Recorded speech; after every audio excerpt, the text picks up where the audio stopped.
Oh my goodness, you all. David Umahi Federal University of Health Sciences in Uburu, Ebonyi State has finally started free renal dialysis for people in Ebonyi State and nearby states. What?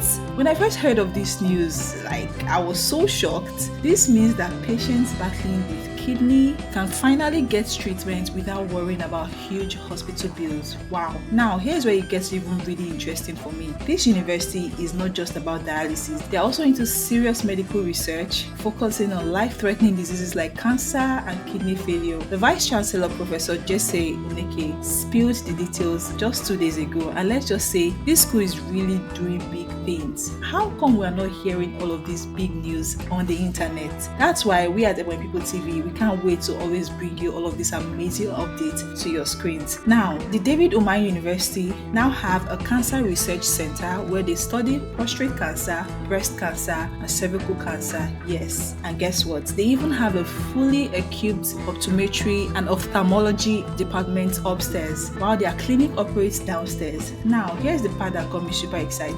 The university also has a glasses production facility. Yes, you heard that. You bring the raw materials you have, and their lab experts will cut and shape your glasses to fit you perfectly. Talk about hands-on learning for the students. And to top it all off, this university has grown massively since the federal government took over in 2022. From just 200 students that they used to have to 2,400 and still expanding. This is what the VC said during the interview 2 days ago. Honestly, it's crazy how the David University of Health Sciences is doing all these amazing things, yet we don't even hear so much about it. But don't worry, we at Ebonyi People TV will keep bringing you all the updates. Stay tuned and let's celebrate this win for Ndi Ebonyi. Ndi Ebonyi, are you as excited as I am? Because it is our small Ebonyi, so we are doing massive, mighty things like this in one of our universities. Wow, this is really good news. That's all for now, and I'll see you in our next video.